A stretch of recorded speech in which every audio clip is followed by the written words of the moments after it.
People are tracking every calorie and using MyFitnessPal religiously, eating 1500 calories and still gaining weight. Then they throw their hands up and say, calories in, calories out doesn't work. My metabolism's broken.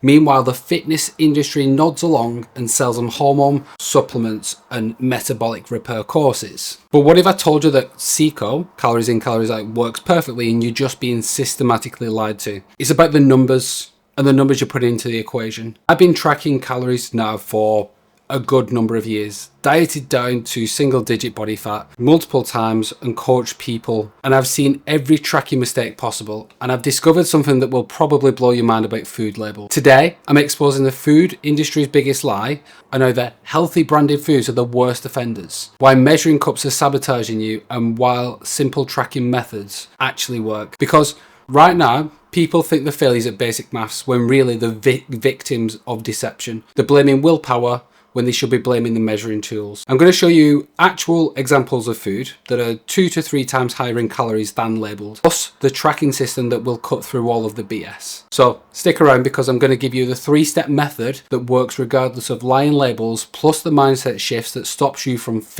falling for industry manipulation ever again. Let's start with something that millions of people do every single day. Measure the food portions. Grab your measuring cups, carefully scoop out the exact amount what the label says, and then log that into your app. You're being so precise, you're being accountable, you're doing everything right, except you're not, and you're being deceived. I bought this healthy lentil soup, high fiber, perfect for weight loss. The label says half a cup equals 45 grams equals 150 calories, which is reasonable. So measured exactly half a cup and weighed it, and it's actually 105 grams, which is more than double, which means that instead of 150, you're actually getting 350. If you eat this twice per day, thinking you're getting 300 calories and you're getting 700, that's 400 calories on that one food. That's 2,800 calories per week. A pound of fat in a month, and you blame your slow metabolism, while the real culprit is the measuring cup. And it isn't a user error, it's systematic fraud.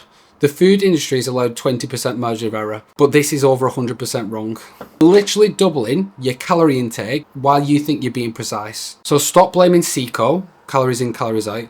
Take responsibility for how you measure in practice. Control what you can control. So don't build a house with a rubber ruler, a sketchy measuring device, because it gives you a wobbly foundation. Use the right tools. But it gets worse. The healthiest brands are the biggest liars. Here's what really pisses me off. The brands that market themselves as healthy and trustworthy are the worst offenders. A lentil mix is positioned as a reasonable choice for people to be healthy, and you can do this yourself. Buy another brand, a cheaper, no-name version of essentially the same thing, and half a cup is 96 grams. When you measure it out, exactly 96 grams. The premium brand lies to your face. Think about it like this.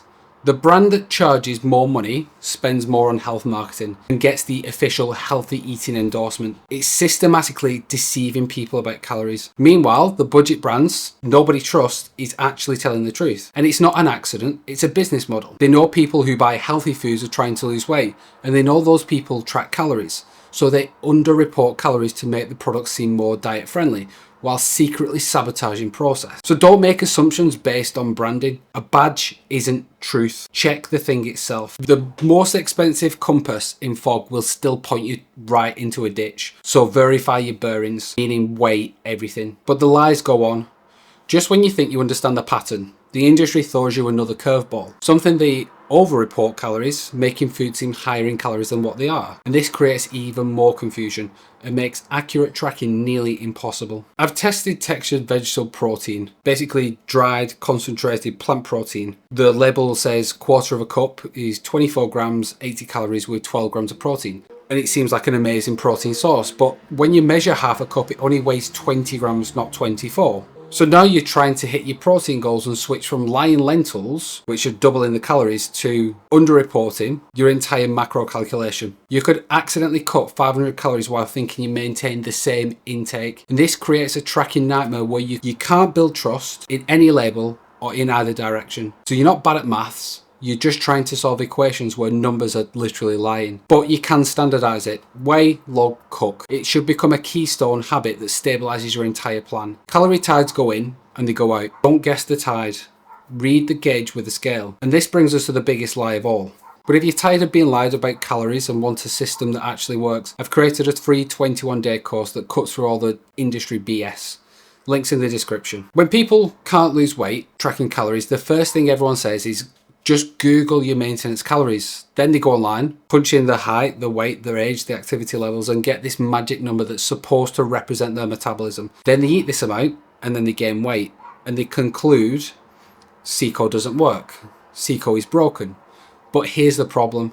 The calculators are population averages based on studies of other people. They don't know your muscle mass. They don't know your genetics. They don't know your daily movement patterns. And they don't know your metabolic history. They're giving you a weather forecast when you need a thermostat. Even worse, you're plugging inaccurate calorie intake thanks to the lying labels. The formulas are designed for different people. It's like trying to balance a budget using someone else's income and fake expense reports. The calculator isn't broken. The inputs are. You need a system that adjusts to your actual results, not theoretical predictions about what should happen to someone who might be similar to you. The reality is here and now, your current trend, not a theoretical number from a generic formula. It's like being in a house and using a thermostat. We're not bothered about what's happening outside. We just need to adjust what's happening on the inside of the house. So what actually works when you can't trust the numbers? Now you understand why millions of people conclude that calories in, calories out doesn't work. They're diligently tracking calories, staying within the budget, following the rules, and gaining weight. So they throw out the entire concept and look for magical alternatives like hormone optimization or special food combinations or detoxes. But calories in, calories out isn't failing. The measurement system is failing. When your food scale says 150 calories, but you're actually eating 350, you're not in the deficit you think you are. When your maintenance calorie says 2,000 calories, but your real maintenance is 1,700, you're not in a calorie deficit. Measurement problem creates a vicious cycle. People eat more calories than they realize and they don't lose weight. They get frustrated and either give up or look for more complicated solutions. Meanwhile, the simple solution, accurate measurement, just gets completely ignored. So calories in, calories out works perfectly when you measure correctly. The physics will literally never fail. Only the tools fail. So instead of abandoning the principle, you need to abandon the lying labels, unreliable measuring methods. We often use explanations to justify not changing our methods. So re-aim the goal and make your method accurate enough to work. Planes don't deny gravity. Pilots file better flight plans. The physics stands, but the navigation improves. So here's the tracking method that actually works. Since you can't trust food labels, and you can't trust online calculators, you need a system that works regardless. You need to track results, not just inputs. Your body is the ultimate calorie calculator. It knows exactly what's happening, even when your app doesn't. So here's my method. Weigh yourself daily, every single day of the week. Cross out the highest and lowest numbers, and the middle number is your weekly median. Next week, do the same. If your median didn't drop and you want it to drop, eat a little bit less. If it still doesn't drop the following week, eat a bit less again. This eliminates all the variables that confuse traditional tracking. You don't know if you're eating 1,500 calories or 2,000 calories because the label's lying. Doesn't matter. If you don't know your exact maintenance calories, it doesn't matter. Your weekly trend tells you everything you need to know. And this method is absolutely bulletproof because it's based on outcomes, not estimates. You can eat the lying lentils and use broken calculators, measure with cups, and still lose weight by adjusting what your body actually does. So tiny weekly tweaks will beat heroic guesses. Iteration beats perfection. Imagine two volume knobs on the same stereo. If the music or the weight is too loud, turn down the intake or turn up the output. You know what really pisses me off? The food industry is systematically lying to people who are desperately trying to improve their health, and then we blame those people when the lies don't work. Someone spends the hard-earned money on healthy food, carefully measuring portions and diligently tracking everything, following all the rules, and then gains weight. Then instead of investigating the lies, we tell them that they must have a damaged metabolism or need hormone therapy or should do a detox. And it's victim blaming at its worst. We're taking people who are doing everything right with corrupted information and making them think they're failures at basic arithmetic. The food industry gets away with it because they know confused customers are profitable customers. When the fake calorie counts sabotage your diet, you don't blame them. You buy more diet products, more supplements, more courses, more promising to fix that broken metabolism.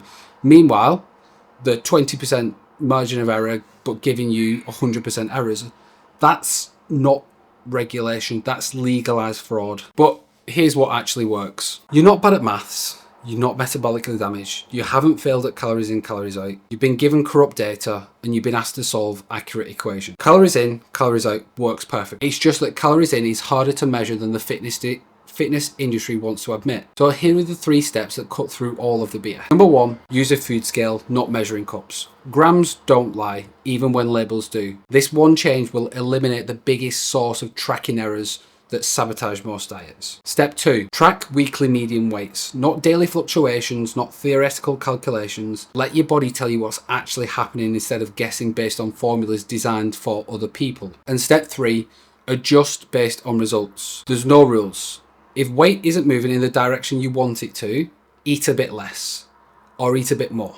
Simple, progressive adjustments beat perfect calculation. Your body is the ultimate accountability system. Trust your results, don't trust your estimates. Trust your trends over your theories. When you fix the tools, the physics works perfectly every single time. And if you want this video in more depth so you can accurately create your own system without the industry lies, watch that video there and you'll be able to do everything yourself. It's fully comprehensive and it's free. It's there. Go watch it.